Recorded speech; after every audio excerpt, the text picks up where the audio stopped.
coming to Romania, I just felt like, okay, I can just breathe a little bit and just explore who I am and who I am in Christ as well. And because you're on your own at that point. Yeah. It's like you don't have the comforts of your home, but also it's not bad to not have that at that age. There was like 200, 300 babies at the age of 2, which was basically, because I love babies, I keep saying it was like a sad heaven on earth for me.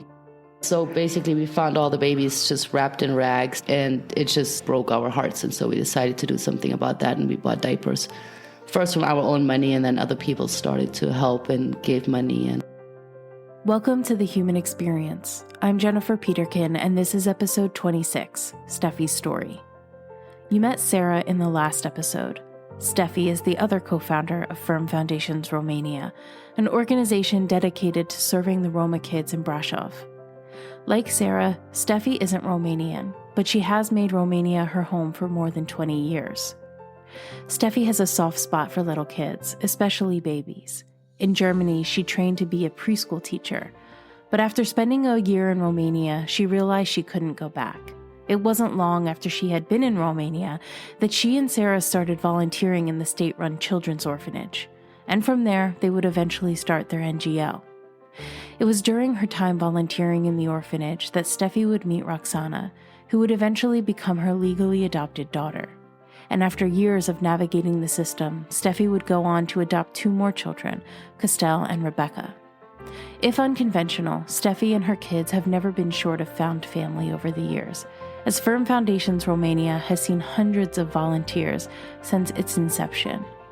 Those sweet little kids grew up and are now making their own way in the world. But just like Steffi, just like Sarah, no matter where life takes them, they will always have a home in Romania. If you'd like to learn more about Firm Foundations Romania and how you can get involved, check the show notes for links to their website and socials. Okay, so I've heard your story starts on a bleak winter's night in 1982. well, I don't know if it was a night, because I mean, for me, it was a night. I wasn't there yet. Okay, so let's hear it. It starts. Out, right? When does it start? I've heard this story, this introduction already. Now I need it for the podcast. No, you don't really. Yeah. All right then. On a drooly day in 1982, a woman rushed to the hospital. She was in Stuttgart, which is in Germany, which is a place where normally there's never snow. But that day, the snow just decided to come down. And the problem was she didn't have a car, so she had to call a taxi. The taxi did not have winter tires. So she freaked out the entire time until she made it to the hospital. And then it still took her 3 days. And then there was me. Hold on. Is that story true? Mm-hmm. Your mom was in labor for 3 days? From Valentine's Day to the 16th. Sorry. And there's no snow in Stuttgart? No, it barely ever snows. Huh. So it was like a surprise. Because we're in Stuttgart now, right? No, we're 20 minutes away from it. We're up on the mountains again, so. Oh, I was going to say, it's snowing right now, but. Well, it already stopped again anyway. But now it's, the sun is out again. It did stop. No, but Stuttgart is kind of in the, what do you call that? Valley? The valley, yeah. So it never snows there. Yeah. Barely ever. So you were born in Stuttgart. You are the oldest of 4 sisters? Yes. Do you like being the oldest sister? I loved being the oldest sister. Why? First of all, because I love babies. So I get to have 3 little baby sisters. Even when my second one was born, I was only 2 years old, and I just loved holding her. But yeah, I mean, I was the boss, so what can you say? Yeah, hey, that's not a bad gig. No. I mean, now I love being the youngest on the team, I have to be honest. The youngest on the team, on FFR team? Yeah. Okay. Now you're the baby? I am. Since Katie left, I'm the baby. Again. Well, that's good. So you were born in Stuttgart, but you grew up mostly in the Black Forest, right? Yes, we moved to the Black Forest when I was 4 years old. Well, baby number 3 was just born. She was like a few months old. And my grandfather had passed away, and my grandma had this huge house on her own. And so my parents, like, the place was getting too small anyways where they were living, trying to raise 2 kids. And so they decided to move to the Black Forest. I don't think I realized that was your grandparents' home. Yeah, my grandpa built it the year my mom was born. So this house is 60 years old. And there's a fun story to that. So he built it, but didn't have enough money. So the actually upstairs where you were staying was made for tourists. Oh, seriously? Yeah. Like Airbnb before Airbnb was a thing? Yeah, in the 1960s, Airbnb kind of thing. That's really cool. So to pay up the debt for building the house. That's such a great idea. Good for him. I mean, because were people even really doing that at the time? They were still traveling, going on holidays. So sure, but I mean, huge... like renting out their homes, though, not like a hotel or... I don't know. I mean, that's what he did. Yeah, I mean, that's genius. Yeah. That's so cool. So it's your mom's parents. It was their house. Yes. I love that house. It's so cool. I feel like every time you turn a corner, there's more to explore. Like it feels like it never ends. There's always another room to go into or another hallway. Yes, that is true. Yeah, it was great growing up in that house because you could play hide and seek all day long. Oh gosh, I bet. Yeah, that's true. Yeah. When did you leave? The Black Forest? Mm-hmm. I left the Black Forest in 2001. So you're 19? Yes. What'd you leave for? Well, I did a preschool teacher certification. And then I had to work for 1 year before I got to get my actual certification. So I worked in a also called orphanage, German orphanage, which is kids with high needs and ADHD and whatever. So that was actually also close to Stuttgart. So I moved back for 1 year to Stuttgart. Okay. How long did you work in preschool? I never actually officially worked in preschool as a certified preschool teacher because right after I went to Romania. Okay. So the education was like 1 year only preschool and then 2 years of school with once a week preschool. And then the fourth year you could choose, and I was kind of done with preschool and I wanted some other challenge. So I decided to work with older kids that live in a placement home / orphanage kind of thing. Yeah. How was that? It was terrible. I hated children that year. We had 9 kids. We were 3 adults, and we actually couldn't manage them. Yeah. 6 ADHD kids. Wow. And trying to wrestle them to take their medicine and all kinds of things. And this was a specialized facility for that? Yeah, that's really difficult. Yes, it was a huge challenge. And then my poor parents, because my sister was that same age, and I would come home on the weekends and tell my parents what they're doing wrong with my sister. My dad did not approve of that because I had to do like parent visits back at the place. And so I was like 19 telling the parents what they're doing wrong with their children. And then I would go home and do the same with my parents. And that did not go well. No, I guess not. No bringing your work home. Yeah. Did you like where you grew up? Oh, I love the Black Forest. Yeah. And you get along with your family? Of course I am. Yeah. Come on. Who does not love my daddy? I know. I do love your dad. I met your dad a couple times, helped him stack wood the first time I met him. Yeah, and he remembered that. I know. Because I had no clue he would remember. Like, I didn't remember it. I had him autograph a piece of wood do you remember that? I do not remember that. The first time I met him, I had him autograph a piece of, like, just sign a piece of wood for me. And I kept it, obviously. You still have it? Mm-hmm. You should have told him that. He would have loved that. Well, he remembered that I was there for the wood. Yeah. So I was like, that's incredible. Because, it had been, I don't know, like 7 years since I'd seen him, 7 or 8 years. So you have an autographed piece of Black Forest wood in your Pennsylvania home? Yes, and in my forgot Pennsylvania to tell home. my dad about this? I don't know. Well, I'll tell him next time. It'll make him happy. Oh, yes, big times.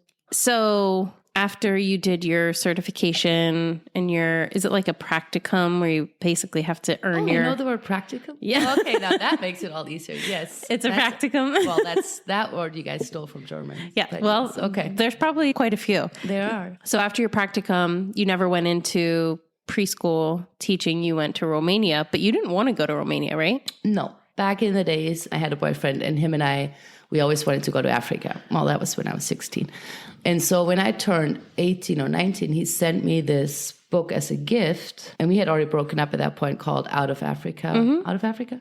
I never actually read the book, but in the first page he wrote, "I hope you still live your dream going to Africa even without me." And I was like, oh, yeah, I did have that dream. So yeah, I should pursue that, just because after me being sick of children, I was like, I don't know if I want to get back into like the preschool. I mean, with the education as a preschool teacher, you're not only preschool, you can go as an educator in different areas. Like I worked in that orphanage.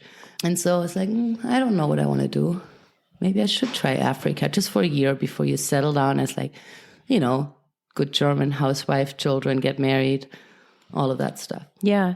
So why Africa? Like when you were 16, what about Africa was it that... It was just like, I always was fascinated by Africa. I know. So where between you wanting to go to Africa and ending up in Romania, what happened? It was one letter and one phone call. That was it. They said, no Africa, don't have space. We have Romania for you, call us. Is that an organization? Yes, it's an organization based in Stuttgart, Germany, and they send young people into missionary families or in the mission field to be there for a year, like help homeschooling German missionary families, or like for the boys, help in a wood shop or something, like different activities all around the world. Okay. So it wasn't necessarily to go help the people in that other country. It was to help other missionaries? Yes. Okay. A lot of that was homeschooling missionary kids, but also then getting involved in their ministry as well. Yeah, yeah. They didn't have room anywhere in Africa. No. So you had to go to Romania, which is like a hop, skip, and a jump away. Well, not back far. in the days, there was no flights, not really flights. So I did sit 24 hours in a bus to get there, yes. Wow. Yeah. That and sometimes sounds fun. longer because Romania is not the EU. So you paid like €5 and a pack of coffee at the border to get over there faster because tons of buses were going back and forth. But you still sometimes sat there for like 36 hours in the same spot. Oh my and goodness. They closed the toilets in the buses and you literally had to just wait until the person makes a stop and then everybody's rushing to the bathroom and whatever stop. Oh yeah, it was fun. I didn't realize, because Romania's in the EU now. Yeah. So I didn't realize how difficult it was to cross that border as somebody in the EU. At that time, yeah. And now we're getting ready to go on a direct flight from Germany to Romania. Romania to Germany. Oh, yeah, from Germany to Romania. Yes, you're right. Yes, we're in Germany now. How times have changed. But it's been like 20 years for you living in Romania. So you get to Romania for the first time. What's the first thing you did in Romania? Like, what was your job with this organization? So it was a missionary family from Germany. And they had 3 kids, age 11, 13, and 15. And their oldest son was having a hard time in the Romanian school system. So they took him out and basically homeschooled him, in German. Okay. So he was in 9th grade at that point. And you came to homeschool him? Yes, I refused doing biology and physics because I'm a loss on that. And plus, it was like that subject at that point in biology. So it's like, I'm not doing that. Okay. Daddy has to do that. That's hilarious. And physics and chemistry, I was... Wait, you learned that in biology? You don't learn that in like health class? We didn't have... Health class is also called biology in Germany. So we literally... We learned that from 5th to 10th grade. Interesting. Like, just... Slowly, getting more information as the years go on. Gotcha. Yeah. Well, that's not a bad thing either. Information, knowledge is power. Yeah, but not when you're 20 and you have a 15-year-old in front of you. Oh, yeah. I understand why you refused to do that. Yeah. Especially one-on-one. It wasn't like it was... No, it was 1-on-2 because he had a Doberman as well sitting next to us the whole time. And when my voice got a little bit louder, I'm like, come on, get it done. The Doberman would go, I'm like, oh, okay. So it was 1 against 2. It was 1 against 2. Good old Linda. That was her name? Yep. The Doberman? Oh, Linda. Okay, so that was your first job in Romania. And like you had already said this, but just to confirm, your certification from Germany for a teacher basically meant that you could teach anybody. No, I'm not a teacher. Like to become a teacher, you have to go to university. Okay. So it's more preschool teacher, but anybody could apply for this job. It was like volunteering. Gotcha. So within the context of this organization, anybody could apply to do it. Yeah. Okay. As long as you have like the 10th grade, whatever, because that's basically what you were doing, like teaching 9th grade. Okay. Gotcha. And you got a teacher's manual and stuff. Yeah. So actually, little rabbit trail here. The school system in Germany is a lot different than in the U.S. too, because in the U.S. you finish 12th grade and then you decide whether or not you go to college. Most people do because in the U.S. it's very much looked upon as like the next thing you have to do for most people to be successful. And Germany deals with that a little bit differently. They have levels, right? And you could go into trade instead of necessarily going into university. How does that work? Yes. So I actually finished high school in 10th grade. Oh, okay. So for me, being a preschool teacher was a trade school. To be honest, I've been gone since 20 years, but I think it's still the same. So you go to preschool, we call that kindergarten. You guys stole that word from us too. So I'm actually in German. I'm called a kindergarten teacher, which is totally different in the States. Oh, okay. When I'm like, I'm a kindergarten teacher, like, oh, that's great. So you went to university? I'm like, no, I finished school in 10th grade. They're like, oh, okay. And then you start first till whatever grade. And so in 4th grade, your parents and teacher decide for you. There's 3 different kinds of schools. One for the, I don't know how to say that in a nice way, but basically one for the lower level. And then I went to the middle level. So the lower level only goes till 9th grade. But then after that, you're only allowed to do whatever jobs that grade offers, except you can build up to go for 2 more years to finish what I did in 10th grade. But with my grade, I cannot go to university.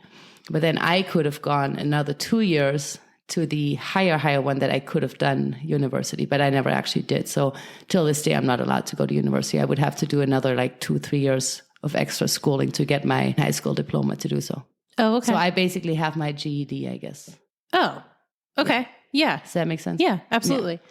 So you're put into this track system, basically 3 levels, and you can always go out of it. You can go higher. You Okay. can also, I had kids in my class because I was in the middle, they went down into the lower. And then I had kids that just were so my parents and my teacher in 4th grade, when I was 10 years old, they totally underestimated me. So they went higher. Yeah. So you can switch anytime. Okay. And then it's just up to you in 10th grade if you want to continue. And I was at that point, I'm like, no, I'm sick and tired of German, math, and English. I'm like, I just want to have a job. And it's still 4 years. It took me 4 years to get my actual degree. So yeah.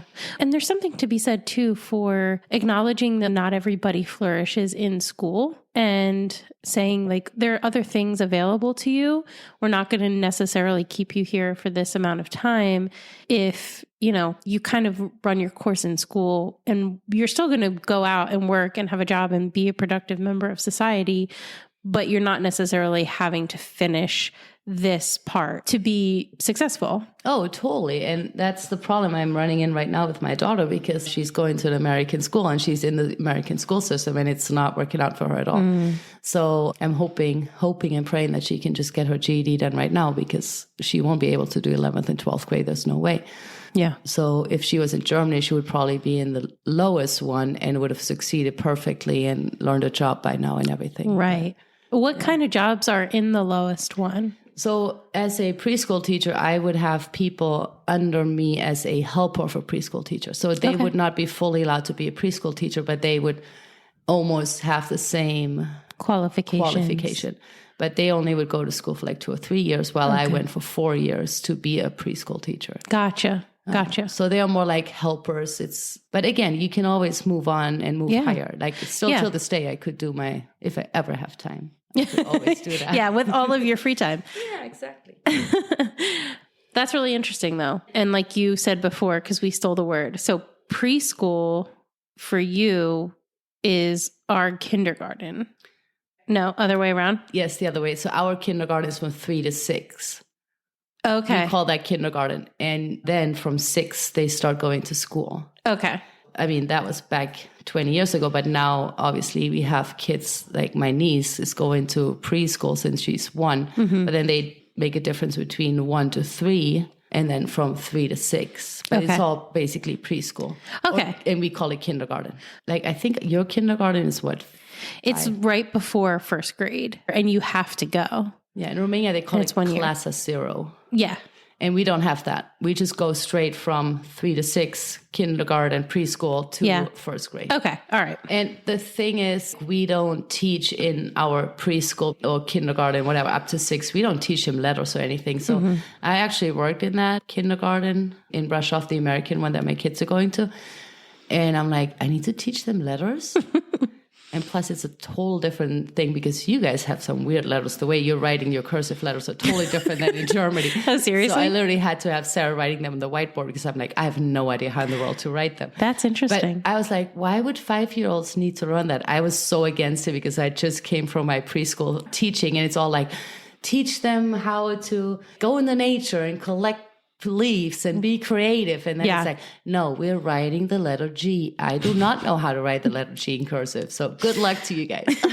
So, it was a whole different experience. Well, interesting. That it was different in cursive. I've never heard that before. Oh, well, after this interview, I'll show you. Yes, please do. Please write the alphabet for me. Yeah. So you're in Romania, you're tutoring, homeschooling this guy and his Doberman. So what's the next step? Because at some point you meet Sarah and the two of you create a foundation together. How did you meet her? But also, since you didn't want to go at first, why did you decide to stay?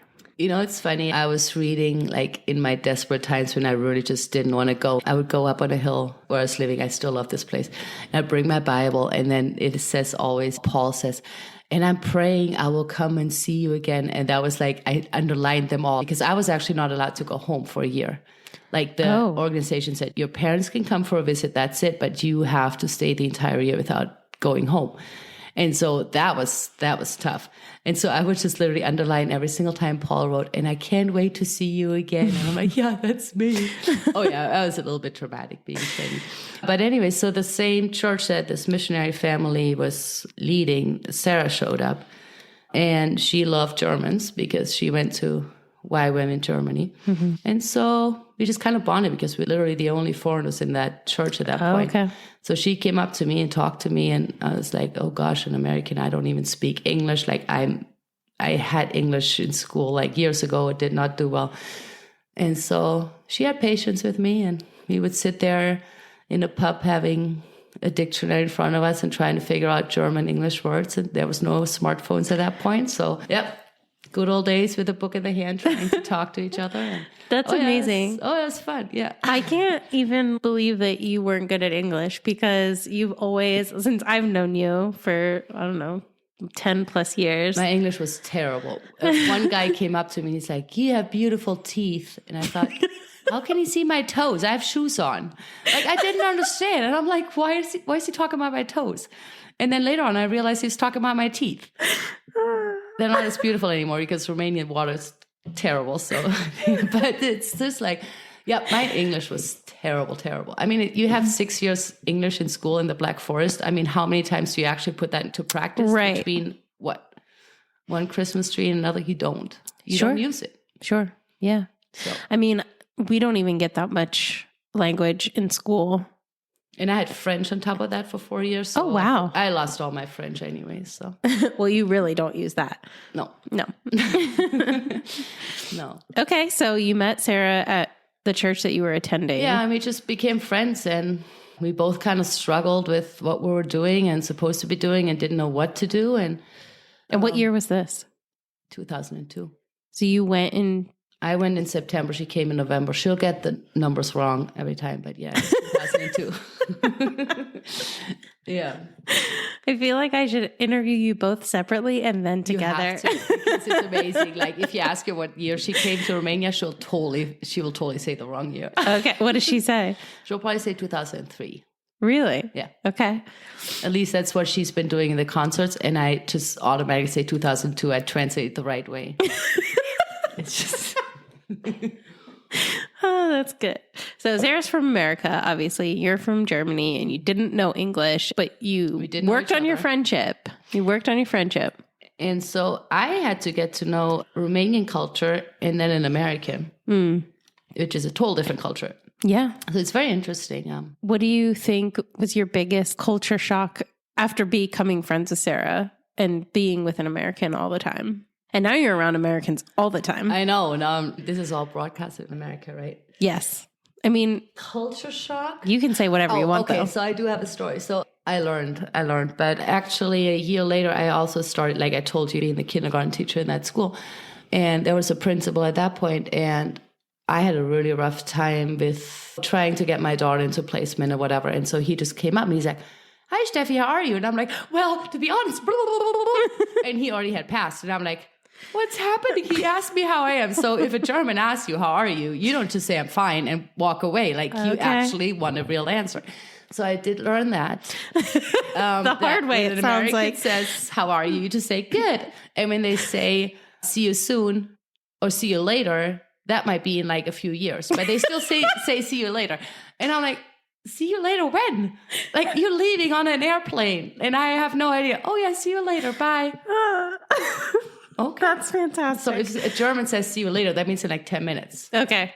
So what do you say then? Just goodbye? Like if you're not going to see them later, you just say goodbye? Auf Wiedersehen. Oh, yes. Well, you know the song. Yeah. Yes, I do So know the long, song. Farewell, Auf Wiedersehen. We sang it with your mom. Yeah. So that's what we say. Yeah. It's to until we see each other again, but not see you later.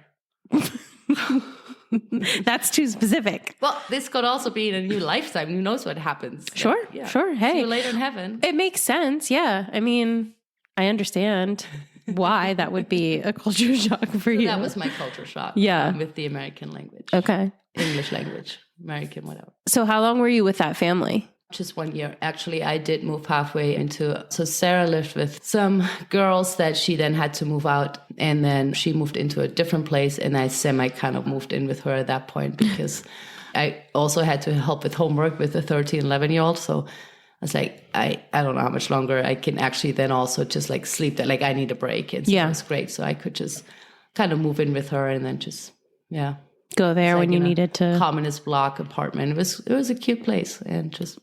Yeah, would go back to homeschool and then... And is this in Brasov? Yeah. Okay, so you're there for a year with the family. And then what happens? Why do you stay? Well, in that time, as Sarah was working then at that American school, she met these people that knew how to get to a Romanian orphanage, like state orphanage. And explain why that's a big deal. I love babies. No. Yes, we know that. It's a big deal. But explain why it's a big deal to get into a Romanian orphanage, a state-run orphanage. At that point, it was easy. Oh, okay. Like getting into the orphanage, like we had to get some paperwork done. Gotcha. But yeah, there was like 200, 300 babies on the age of 2, which was basically, because I love babies, I keep saying it was like a sad heaven on earth for me, because that one room especially, it was like, I would say 20 babies under the age of 6 months. And you just, like at one point, you just walk around and burp every single baby. So they could be burped because the nurses didn't have time for that. It was crazy. And this is 2002, around 2002? Yeah, 2002 to 2005, we did that. Okay. And you would just, go after work, go on the weekends? Yeah, so I was homeschooling the boy until the afternoon. Okay. And then go in the afternoon volunteering. Okay. But that was towards the end of my year, actually, that we got That you got in there. Yeah. Yeah. And then after your year, you transitioned into the school with Sarah? So no, after that year. I'm just going to stop guessing. You tell me. I know. So after that year, I kind of told my parents I might just want to stay another year or something just to volunteer at that orphanage because they knew my heart for babies. And they said, well, Steffi, yeah, that sounds great, but it needs to be financed. And on top of that, you need to get a job and start working and be a good German. And I kind of made a deal with them and said, okay, I'll apply at one job because I didn't want to go back into preschool. It didn't feel right after because I was also volunteering at a preschool from that church that they had in a really, really poor Roma village. Oh, wow. It was bad. Like back in the days, there was so much snow. We had to walk like half a kilometer through the forest in the snow to get there. And then I had to be St. Nicholas at one point. I was only in the country for 3 months. I had no clue what they were saying. They were all singing to me songs. I was so excited to see St. Nick. And I'm like, okay, mucho mess. That's the only thing I could say was thank you. And that sounds whatever. Like me. Yeah. So I was like, there's no way I can ever sit back in a German preschool and be like dealing with the parents. Oh, my child doesn't want to sit next to this child. And I'm like, no way, I can't do this. So you told them that you would apply for a job. And then what happened? Well, I did, and it was in a school for kids with disabilities, just to see if I would like working with kids with disabilities, because I've never done it before. Anyways. And this was back in Germany? Well, I applied while I was in Romania. Right, but you applied to a school in Germany? Yeah, in my hometown. And I never heard from them personally, because at that point I didn't even have really an email address, so back in the days. So when I came home the first day, my parents called me in the living room. And when you're called in the living room, you always know, okay. And so there's this big brown envelope laying in front of me. I'll never forget that. And my parents are like, okay, there's a response. We haven't opened it up yet. And I was overqualified for that job. And I said, well, that's a sign. I said, I'll apply for one job and it's a no. So I'm going back. Okay. And they swallowed. Yeah. But they had no choice. Which actually makes me think then, how were they initially when you went to Romania? Oh, they loved it. Yeah. Actually, because my mom always said I was the most timid kid she's ever met in her life. Seriously? Yes. Oh, yeah, you won't believe that now. But yes, she's like, from all the four of you girls, I would have never thought you would be the one actually even moving out. Wow. Like, okay. So yeah, the first year they were excited for me to do that. But then it's like, okay, she's going for another half a year. All right. I was like, well, we made that plan. I put out that fleece to God and I said, okay, if it is your plan, I'll go back for half a year. Mm-hmm. And so at that point they were okay with it because that was the plan. Well, they had no choice. They got okay with it, but they still wanted you to do things. I don't want to say the right way because it's not that, but the way that, you're German way. Yeah, sure. Your daughter is like 21 years old and you want to make sure she has a job and I'm the oldest. So, I'm like in the air. Yeah. Literally like, okay, I'm going back to Romania. And they knew my struggles I had there before then. So, yeah. Now in 2023, it's such a different experience going to Romania than when you were in the early 2000s. I mean, it's so much easier now. They're so much more available now. So my first trip to Romania was in 2010, but even so much has changed since then. So I can't imagine the early 2000s coming from Germany and this nice family home and all of the conveniences that come with that. And then to be like, no, I want to be in Romania where things are kind of hard. Yes, but I also felt like I need a change because, you've been in my hometown, so I'm pretty much like related to half of the town. And I just grew up in church and then youth group. And I was in the church trumpet choir. I was leading youth group. I was leading kids clubs and all of this. So coming to Romania, I just felt like, okay, I can just breathe a little bit and just explore who I am and who I am in Christ as well. And because you're on your own at that point. Yeah. It's like, you don't have the comforts of your home, but also it's not bad to not have that at that age. No, and it's very true that you do learn a lot about yourself when you are, you're in a very like rapid track to learning about yourself when you are not only alone, but in a different environment like that, right? Oh, totally. Yes. Like Romania is, it's all Europe, but it's totally different. And then having your best friend be an American. So yeah, it's definitely a change from the Black Forest, little tiny town that has 6,000 people living there, but it's called city. So then you can imagine how. Yeah.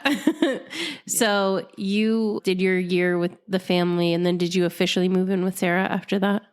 Yes, because Sarah actually came with me to Germany because she wanted to visit her first German friend, which was not me, but that's okay. You're not bitter about that at all. No, I'm not. No, I love her. It's okay. I love that girl. But yeah, so she actually wanted to visit her. And then in those 6 weeks that we were back in Germany, and then I don't think she ever actually did. I think she just spent 6 weeks with my family as well. And then we just went back on that bus and back to Romania we went. Yeah. And then did you start working then at the school that she was working at? Yeah, I still volunteered at the orphanage and then also they needed a kindergarten teacher because the lady got sick. And so I was asked if I could step in. And that's when I had to learn how to do the whole American letters and stuff like that. Oh, yes, yes. Yeah, well, yeah, because you were learning English kind of and then had to step in to teach English? Yeah, pretty much. The one thing in spelling, second grade, we'll never forget, I had to teach those kids how to spell acquaintance. And I was like, what does that even mean? I have no idea what that word means. I literally had to take my book out again. Oh, wow. That's a big word. Acquaintance. Acquaintance. I'm not going to spell it for you right now because I'll probably mess up, but yeah. That's okay. I won't make you. Oh, yeah. So the orphanage. Yes. So going back to the orphanage, there were 5 kids in one room. 2, 3, 4, 5. Yes. 2 were twins, Alina and Andrea. There was a Maria. There was another baby. I do not remember her name. And there was Roxy. And so for some reason, I just stayed in that room a lot. And then also at that point, we had more Americans coming in that came just to adopt. And it was 2 sisters One had already lived in Romania and adopted 2 kids from a different town and moved to Brasov. And then she brought her sister that came over with her husband and dog, which was a corgi. Oh, yeah. Okay. So nobody has ever seen one of those in Romania walking around. So people would like go crazy seeing that. His name was actually Corgi. So that was funny. Anyway, so there was all of us going to volunteer in that one room. And so I totally fell in love with the twins. And they were Roma kids. And everybody was talking about taking kids in placement and stuff and adopting kids. So I was like, oh, that sounds kind of interesting, cool. And so one lady took the twins that I so loved, but I'm like, there's no way I can take 2 kids. And then the other lady took Maria. And then the other girl that I can't remember her name, she was taken.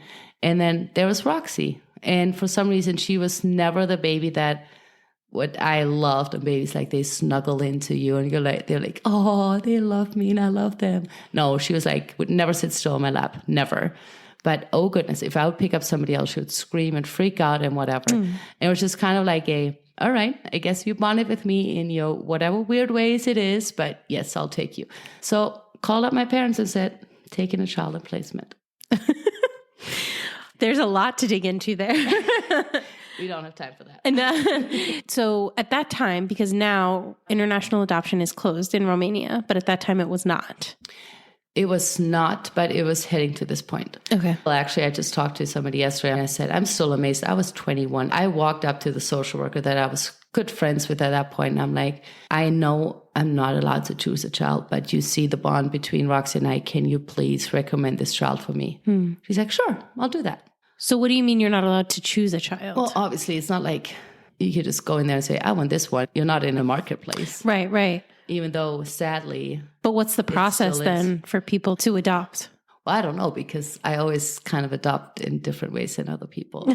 But yeah, I literally walked to the social worker. I said, okay, I bonded with this child and she knew me volunteering. And so they recommended me taking her on weekends to prove to Child Protective Services that, yes, there's a bond. So I'd pick her up on Fridays. And I did that for like 3 months or something, and then dropped her off on Sundays. I mean, she was so little, like she would sleep most of the day. I was like, what am I doing? Yeah. But also because she's in a room with so many babies, like she could actually finally sleep through. Because if you're in a room with a whole bunch of people, you can't sleep. Yeah. And then she knew, she had a feeling when Sunday came around, like she was the perfect baby until Sunday. She would just go nuts. And then we would have to, like Sarah was with me, bring her back to the orphanage, and she would just scream so badly. Like at one point I had to put her back in her crib and she wouldn't breathe air, like she turned blue. And I had to literally just run back over and throw up in the air so she would gasp again. Yeah. And so then they decided to not even meet me in the room again where the babies are, because she woke up everybody else, but to meet me outside the orphanage so that the babies wouldn't wake up. So we did that for a while, and I think that proved enough. When she was 11 months old, I could finally take her. And then a few months later, they took her away again for 2 weeks back in the orphanage because my visa had run out. Oh. And my translator also was just spreading terrible rumors because she was a beautiful baby and she wanted her. And so they took her back in the orphanage, like literally walked up to my place and said, we're taking this child. There was no actual proof and paperwork, but I was 22. I had no clue what to expect. I didn't understand. And so actually, Sarah and I went begging to Child Protective Service director and begged for her to come back, and then got her back. Yeah. It was amazing. That is amazing. I went to visit her every day. She refused to look at me. She was so mad at me. Oh, yeah. For bringing her back? Like, all right, I guess. While she was in the orphanage, like, because she thought, she loved me. She loved Sarah. And we were roommates. And then all of a sudden it's like, oh, you put me back in that place. Right. Yeah, she was so mad at me. So mad. Oh, yeah. That was tough. How did your family react when they found out that you were adopting or wanting to adopt her? Well, at that point, it wasn't even adoption. At that point, it was just like, I'm taking a child. And, like fostering almost? Fostering. My dad wrote me a 7-page letter about how I'm pretty much throwing my life away. I mean, I was, again, 21, 22. I mean, it was a dad's love letter, but I'm going to throw my life away and nobody's ever going to marry me with the child. And you're so young, why would you do that? Blah, blah. Which totally now my daughter is 20. I can totally understand. And then he refused actually to acknowledge her as his granddaughter until the first time he met her. And then that was it. Yeah. That's hard though. Oh, yeah, of course. But my mom came when Roxy was taken away again, and supported me. And actually, sadly, she never saw her outside the orphanage because she had to leave again. Oh, so wow. I got her back a week after my mom had already left. And I couldn't take her in the orphanage. At that point, they made it harder to get into the orphanage. So I had to bring her to the gate and say, Mom, there's your granddaughter. Yeah. But then she came after that, and yeah, it was great. Yeah. So you got her officially when she was 11 months? Yes. And when were you able to bring her to visit your family? I was able to do that. I don't remember the first time we actually went to Germany together, but I was able to adopt her in 2008. But she went to Germany before then. I was able to take her before then. I think 2007 probably was the first time. Oh, wow. Yeah, so she was like 4 years old. So they didn't meet her until then? My mom did. Okay. My dad saw her the first time in Germany. Wow. And by that time, you had another kid. I had 2. Yeah, at that point I had 2. Yeah. It's hard to keep up. So you have 3 children in total. Well, no, I can't say that. I have 3 young adults in total. That's true. That is true. Because they're all, oh my gosh, like 20. All over 18. All over 18. 2 18 and almost 20. That blows my mind. Because I remember them as little kids. Me too. They were so cute. So you adopted Roxy, or you fostered Roxy. I didn't realize you weren't able to adopt her for that long. Because then they changed the law. And So when was that? Honestly, I don't remember the exact time, but they changed the law that international adoptions closed. And so for me to adopt, I had to get my full-on residency in Romania. For that, you have to stay in Romania with only, at that point, 90 days for 5 years. Only 90 days outside the country. Mm-hmm. So that also was a reason why I did not go back home to Germany for years. 90 days within that 5 years? Yes. Yeah, that's a long time. But then Romania, you can always get around things. So I don't think I did the whole 5 years, but I did go to Child Protective Services in Bucharest and just pleaded my case and said, I have this child. At that point, it was possible. So I got my domicile. And so that allows me to adopt. So I don't have a domicile in Germany anymore. Okay. In my German passport, I live in the German embassy in Romania. Oh. In Bucharest. Interesting. Mm-hmm.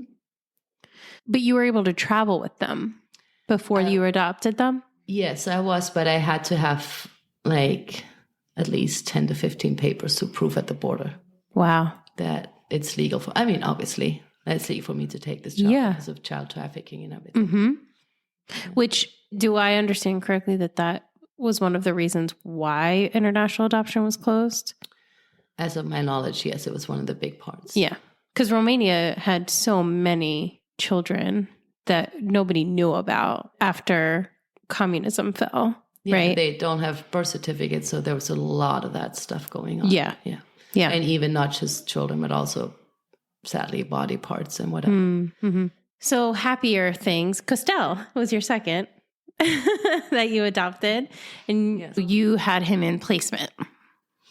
Well, not really. In the beginning, I only had him with agreement of the parents.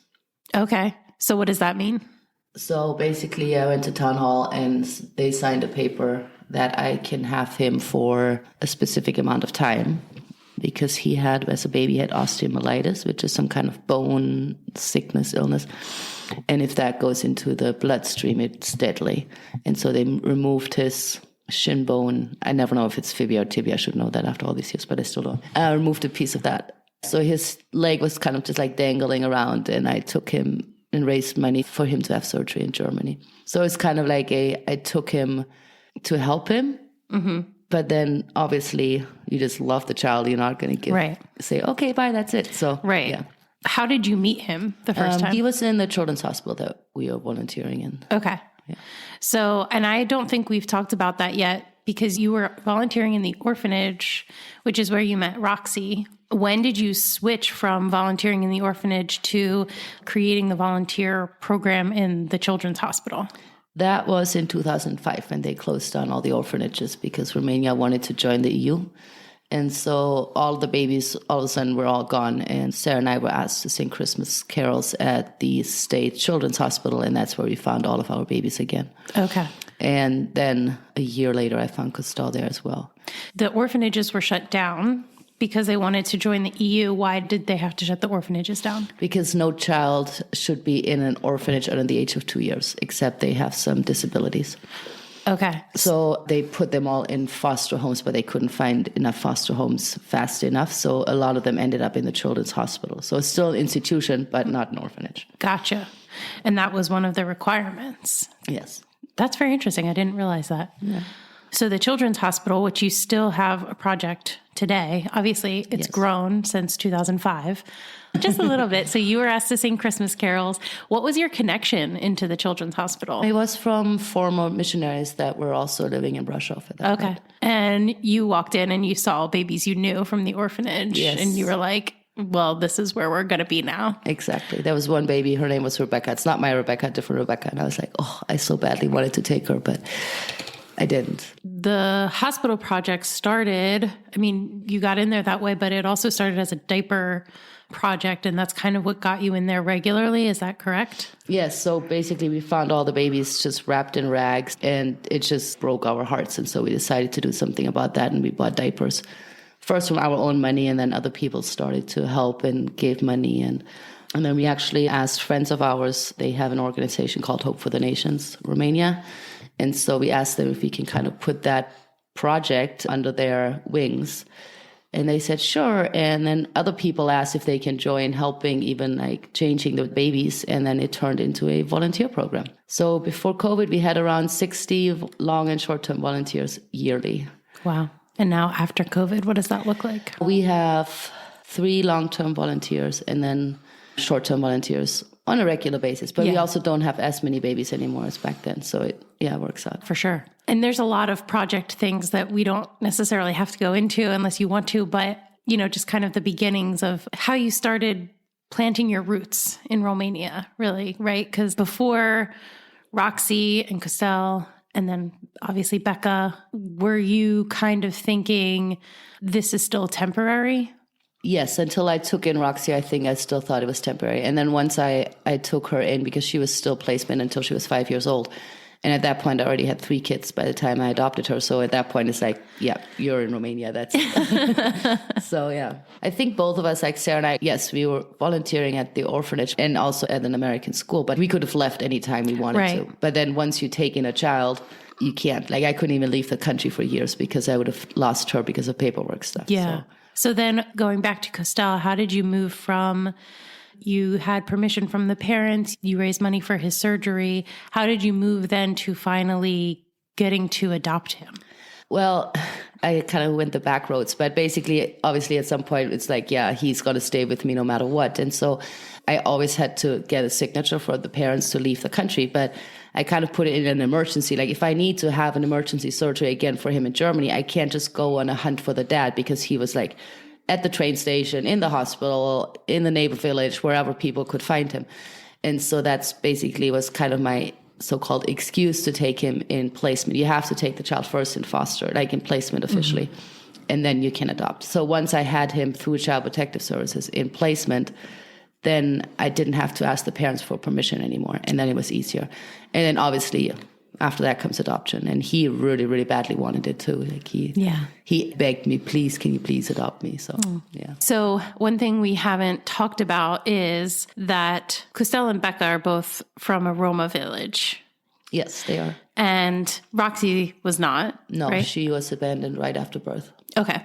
The prevalence of the Roma community and you're working with them, like that is the population that you mostly work with. Can you just talk about that a little bit? Because you are very integrated, obviously, into the village that Costel and Becca both come from. And you spent a lot of years working with the Roma people through your project. So can you just talk a little bit about the situation specifically in Romania and what that is with the Roma community? I know that's a big question. Well, what can I say? So yes, my 2 little ones which are now 18 and not so little anymore, are both Romas. And you can see they're darker skin. But it was interesting when they were little. One time I remember we were sitting in the square of Brasov, beautiful square, with a whole bunch of people. And Becca was like maybe 4 or something. And she was just running around chasing the pigeons and everything. And then she came running up to me. And the lady that was serving us came running up to her, started yelling because she thought she was a begging child. And then I got all mad. I'm like, this is my daughter. Can you please shut up? Yeah. And one time I remember we went to Kaufland, the kids were running in front of me and I was still locking the car. I don't know what I was doing. And again, the security guy basically stopped my kids and said, you cannot go in there. And so I just yelled at him in English. I'm like, these are my children. So there is a lot of Stigma, yes. And I kind of understand the Romanian people also in a way that, yes, there's a lot of Romas that are using and abusing the system. Like most of the babies left in the hospital are Roma children. So I can see the frustration, but also they don't have a chance because of that, because of the stigma. So right. We made it as our goal to help these kids to have a chance if they want to take the chance. Mm-hmm. And so that's why we started our programs in the village. And after school. Do Becca and Costel both come from Budila? They're both from Budila, Yeah. yes. Yeah. So you know their families. Actually, the cleaning lady from our Gappy Center is his aunt. Oh, perfect. Yes. So we're all a big family. Yeah, exactly. Basically, we're related to half the village somehow. Yeah. Well, it's a very insular community, right? The Roma community, and very much living on the fringe of society. Yeah. I mean, you guys have been at this for over a decade, and you're kind of just starting to see some of the fruits of that come around, but it's still a very frustrating and tiring process, I imagine. It is. One of the great examples is Costel's biological sister, the oldest one. And we actually got her through high school and then university, and she's now living in London with her husband. So that was perfect success. But then there's other kids that we had ever since they were little. Actually, one girl I know since she was in the hospital, and now she's 14 and she moved already twice to her boyfriend who beats her up, and then she comes back and then she goes again. And it's sad to see that because we've invested so much into this girl.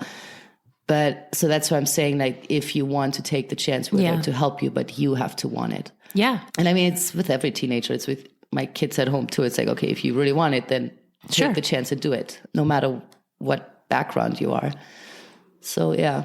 Yeah, you can only help somebody so much until they have to make that choice. And who knows, maybe one day she'll come around again and say, okay, yes, you guys were right. I should not moving in with a boyfriend at the age of 14. But again, that's so much of their culture, right? They get married very, very young. They get pregnant very young. Yeah. It's sad. We're trying to break this cycle and show them, okay, there's, you can actually get a job. You can become somebody before you just start this whole teenage pregnancy and all of this. Right. Okay, but we haven't talked about Becca. So when did you get Becca? So I got Costel when he was just a year old. And then at that time, Becca was already in the hospital. She was probably 10 to 12 times in and out of the hospital as a baby. And she just bonded to me. And I would take her from crib to crib back in the days when you were allowed to do that, to change all the other babies. And the nurses would come running up to me and saying, look, Becca is back. And so it just so happened that I said, okay, I will take her just for a short time. Yeah. She's 18 now. So she was actually 15 months when I took her in, and she weighed 6 kilos and she was tiny. She looked like a 3 to 6 month old. And how far apart are she and Costel? They're 6 weeks apart. Are they really that close? Yeah. I don't think I realized that. Oh, maybe 7. Costel is the beginning of January and Becca is the end of February. Wow. Oh yeah. That's amazing. It's like having twins, basically. Pretty much. Yeah. Costel and Becca, you both met in the hospital. Yes. And we've already talked about what the hospital project is but why specifically is it mostly Roma kids in the hospital, and why you would be even volunteering, the fact that their parents aren't there? I have to be really careful with that because obviously there's different reasons why the kids are left alone. Some of them are social cases and the parents just could care less. But then there's also the mother already has, I don't know how many kids at home, and she just physically can't stay with the child. Yeah, there's different aspects to it. But yes, we came in because we saw these kids just alone in their cribs, and the nurses obviously cannot take care of them. They take care of their physical needs, but not the emotional side. And so that's when we step in and our volunteers and just hold the babies and play with them and snuggle and change the diapers. So each kid still is getting diapers from us. Yeah. I mean, I've been coming for more than 10 years, and I do love the baby snuggles. And in fact, I was just in yesterday and I was talking to you about it. Like, I always think it's not going to affect me the same way anymore because I've done it too many times, or like I've been too many times. It's just not true. No, it's not. Oh, I know. I've been doing this for like 18 years now, and it's still gets to me. Yeah. Yeah. So now you have 3 basically adults. You've done life with them. According to the birth certificate, yes, they're adults now. So what's going on with them? Well, that's an interesting question, an interesting time in my life. Yeah, it's a big transition. It is a huge transition this year. So I think I'm going to be a mom with kids all over the place, just not in my house in the next few months. So that will be huge after 20 years of raising them. So the hopes are that the girls will go with YWAM, and then Costel is going to find his own apartment and somewhere in Brasov and is working. So so we'll see. It's all unfolding now. So ask me again in a few months. Okay. We'll do a part 2. You know, you were a single mom. I mean, you had help, you had your community around you, but you're a single mom raising these kids, and now it's time for this huge, huge transition. Yes. So how are you feeling about that? Again, ask me in a few months. Right now you're kind of going like back and forth. Yeah. That's true. Nothing has actually happened yet. So it's hard to know what There's you're some banana feel. Boxes in the house we're staying in right now. So that's all I know. There is a move happening, but yes. Yeah, you're moving as well. Yeah. So a lot of change happening this year. And so far I'm taking 1 dog and 2 cats with me. So we'll see. Yeah. Is there a sense of like, not freedom, but it's going to be a totally different season of your life when you're not worrying about your kids at home? And, you know, is there kind of an anticipation about that, in that like you will be able to do some different things now that you won't have kids at home? Yes and no, because I still don't actually, I can't imagine it yet. Yeah. That makes sense. Sure. Still kind of living in a, we'll see. But no, it will be huge. It will be probably the biggest thing ever in my life. Yeah, for sure. First taking them, and then actually like, somebody said to me once, well, normally people have like 3 kids every 2 years. You have a kid, but I just had them all in a matter of months apart from each other. So now they're all moving out basically at the same time as they came in. Yeah. And did you finish the adoption for all 3 of them? No, Becca's not adopted yet. I wanted to wait until she turns 18, and she just turned 18 because she has a huge family and her parents kind of flaky. So I didn't want them to say all of a sudden, oh yeah, we have a daughter, because they only have sons. And she's the only daughter, and I did not want to, not wake up the sleepy lion, say it like that. Gotcha. But now that she's 18, I want to work on that. That's great. Yeah. Gosh, I can't believe how big they are now. I mean, I met them obviously when they were like 5, and then, you know, in their teenage years, and now all of a sudden they're moving out. I know. It's so weird. I know, it's crazy. Yeah. Do you have any plans to leave Romania? No. It's your home? Yeah. Yeah. I've actually lived longer in Romania than I lived in Germany. Okay. So how does your family feel about that? They want me back. My sister keeps asking me, when are you coming back? And I'm like, no, I don't feel ready. So it has to be really clear. Mm-hmm. The same way I came to Romania, I didn't want to go, but I knew deep down that God wanted me to go. The same way it has to be for me to. And I wouldn't even know what to do with myself in Germany. I don't even know how to be an adult in Germany. I left when I was 20. So sure. Yeah. No, that's true. I mean, this has been your adulthood. I come as a visitor, but not as a... Yeah. And that's totally different, right? Like visiting your family when it's vacation or, you know, working, but you're still being able to visit. That's totally different than actually making a life somewhere. Yeah. Yeah. So, well, that'll be interesting to see how that plays out. You know, their kids gone, projects moving forward, all of that fun stuff. So what are your hopes for the future project, or just personal, whatever that looks like I mean, for most you? of all, I just hope my kids all settle down in whatever God has for them. So that's the biggest thing, because obviously once a mom, always mom. So Sure. And then, yeah, I just want to see, like, especially the village programs just flourishing and moving forward. And a lot of kids can be helped through these programs and have a life as well and take that chance that we're offering them. Yeah. Personally, I don't know. I love my life. I love what I'm doing. That's great. So, I mean, there's always ways of doing more, but right now I'm just, just thankful for what I'm allowed to be doing, and that, Yeah, I love that. And you have built a great community around you. Yeah. Friends that are family. Oh, yeah, for sure, yeah. Yeah. So you celebrate all of the American holidays now. And it's not called American Easter. It's Catholic Easter. It's everybody's Easter. Okay? I wasn't even talking about Easter. I was talking about like Thanksgiving and 4th of July. Oh, I know. Yeah. Oh, totally. Yeah. And now with the Canadian there, so we have Canadian Thanksgiving too. Oh, yeah. It's always a party in Romania. Oh, yeah. At least where these ladies are to be found. Yeah. Oh, yes. Well, the one question I ask everybody is, through the lens of your experience, based on what you've lived through, how do you view compassion? What does it mean to be compassionate? Wow. It's being sensitive to the other person and just really getting on that level of where that person is at. Just picking up that person right there where that person is at in that moment. Yeah. Meeting them where they're at.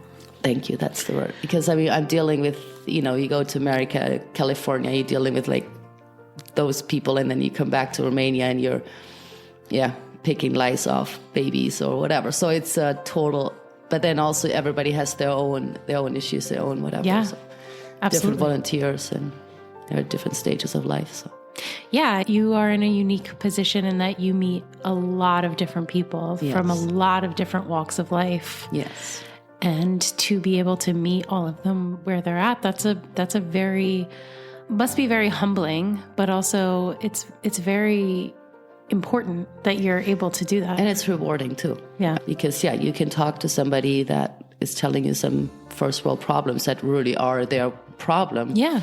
And then you talk to the lady who doesn't know what to feed her children that day. So, yeah. Yeah. And it's all just humans trying to do their best. Exactly. Yeah. Thank you. Well, thank you for the opportunity to be able to share my story with you. Shout. That you had no idea about. I know. It's kind of weird, like, asking you questions, because I'm like, I know the answers to this. Can you just talk in the microphone and tell yourself that? Nope. That's not how it works. But still, even after knowing you for a long time, I still learned some stuff. There you go. About the blustery night in 1982. 1982 when it was snowing. Thank you so much for listening to The Human Experience. If you enjoyed this episode and you'd like to help support the podcast, please subscribe, share it with others, and leave a rating and review on your favorite platform. Everyone has a story, and I'd love to hear yours, so be sure to check out the show notes for more information about how to stay in touch. Do good and take care.